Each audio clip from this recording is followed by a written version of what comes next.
5th.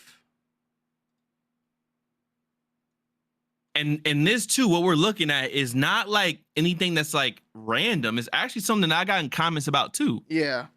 For certain shoes. So Sneaker Fetish was tweeting out on the 5th how the visuals that just dropped in the upcoming Social Status Attack Silver Linings named 1st and 15th, paying homage to using food stamps to purchase snacks from the corner store to buy the snacks and flip them in the hood. Boy, do I have a lot of thoughts.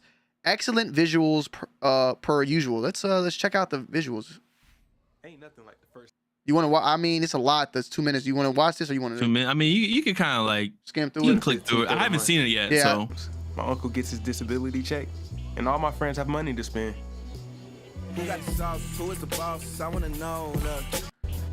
The trade. Wait. The trade. Where was this shot at? I was curious. The trade-off. I'm not sure. I have to help him set up shop. Kind of curious if it's shot in Atlanta or maybe. Dang, Mr. Melvin, how many more boxes? Probably not. For the motivation I needed to get going. Racked up, brother. All right, you all set, man? All right, Mr. Melvin, take it easy. Have a good one too, man. People got a lot to say about where we come from, but what they don't know is we be making miracles every day. I gotta keep it 100. Hey, yo, my man Q. My customers needed their snacks, and it was my goal to be the freshest 8th grade graduate at my school. Our community is strong. We always looked out for each other. We stayed making something out of nothing, and everybody had a plan to get money. I always looked up to the hustlers in my neighborhood, not only for the things they had, but for the words and smarts they shared with us along the way. Yep. Let my man get some chips. Yeah, I got y'all. What's wrong with you? I be seeing you out here doing your thing. Cash. So he had so we got a little story. We'll put a link to this. Yeah, we don't want to. We'll watch some through some of it, but it's more of a reaction. Y'all can, if y'all want to really dig into it, you can definitely peep it. Okay, so these are them right here. They're nice. All I want them. I want a pair. I entered 3 raffles already. All white with the pill underneath. Yeah, it's nylon. It's a nylon. It's literally like a nylon swoosh. Peels off to like a peachy kind of color. All gray. They rolling out. White. They rolling out the Mac attacks, boy. They rolling them out, man. Now they did switch it up a little bit this time, technically, because they dropped the OG first. Yeah, but I mean, they still had. They told y'all they told y'all what was coming. You know, they told y'all what was coming, bro. So I like the visuals. I respect the story. They always come with a good story with their shoes, and after this was tweeted out, you know, a guy replied to Sneaker Fetish, Kari, and said, "Man, I really like this shoe, but I'm a 40-year-old white guy living middle class my whole life." When Whitner puts out stories like this, it makes me not wanting to go for the shoe since there are people who live that life. This is going to be my second half of summer shoe.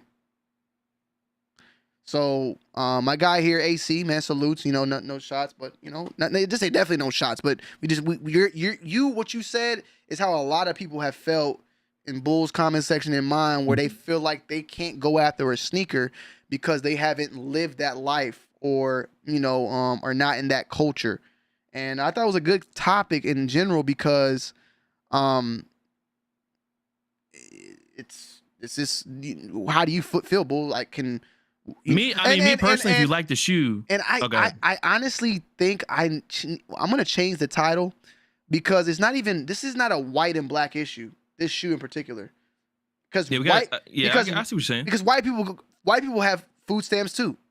Shit, my mama had food stamps in the 90s. We had the motherfucking motherfucking paper. It was like money, little booklet and shit. You peeled it out. And she had EPT when it came around. So this isn't a white and black issue. It's a society issue. Middle class, low class, that type of thing, like this guy said here. Your thoughts, Bull? I mean, to me, it's you can still buy the shoe and respect the story.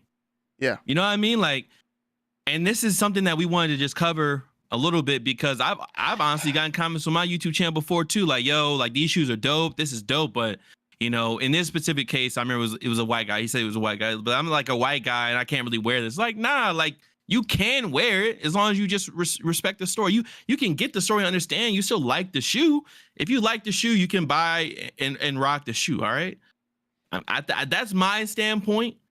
in this specific instance, but you know, some people might just, you know, stutter step a little bit because they might not be from that or come from that. So I get what they're saying, but if you like the shoe, I don't, you know, maybe it's not for me to say. I don't know. Maybe it is for me to say. I don't know, but I wouldn't mind you rocking the shoe if you like it and respect it. You know what I mean? Yeah.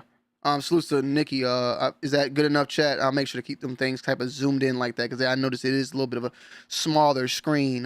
So yeah, but yeah, me personally, like, there's a lot of things that we wear or we are attracted to that does not represent our life, and I feel like for that same reasoning, we shouldn't put that type of.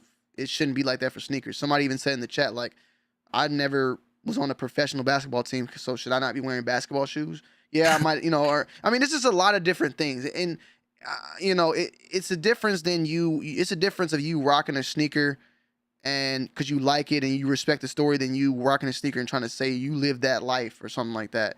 So AC guy who you're middle-aged white guy your whole life, if I saw you rocking them shoes, I'm not gonna look at you be like, bro, you can't, those are black people's shoes, or those are food stamp people struggle shoes. Like, that's not the case of how I see that in my opinion. You know, the way I look at a lot of things too is like cultures in general and the way people grew up and all that. Like, in every culture, like, people love to tell their stories to people that may have not came from the same background as them. You know, if you go to a Chinese person's house, they want to feed you their food, or an African person's house, or a black people's barbecue, or a Mexican party. Like, there's always different cultures that like welcome people of different cultures to experience something. Like, it's always been like that. And I feel like black people and black culture in general has always been welcoming in that type of aspect. So me personally, like, I don't see an issue, and if someone was to give him an issue, like, I think that it'd be reaching too much. If someone would be like, yo, man, why you buy those, man? Someone else that been through that, man, they deserve to get that shoe. Like, I don't feel like I just don't feel like it just wouldn't make sense to me, bro. That's just my thought. But the funny thing about it is that there is a person like that out there, though. Yeah, definitely. Oh, there's always like one. It's a very extreme case, you know, one out of 100,000. But you know, it's always a person like that. But again, I agree with Tony on this topic. I really don't have too much else to say, man. It's really just, you know, rock what you like as long as you respect it. Yeah. It's cool. And salutes to you know, Kari. I had told him I was going to definitely take this and speak a little bit on it, but yeah, the reason why is because we've seen this before, you know. If I see a white guy wearing a Black History Month t-shirt, like, I just see him supporting Black history. I don't see him. That's basically it. Yeah, I don't see him taking it, you know, and you know, if he supports people that been through the struggle, and you know, that's just like a black person buying my bad, that's like a white person loving, you know, buying Gucci Mane's records.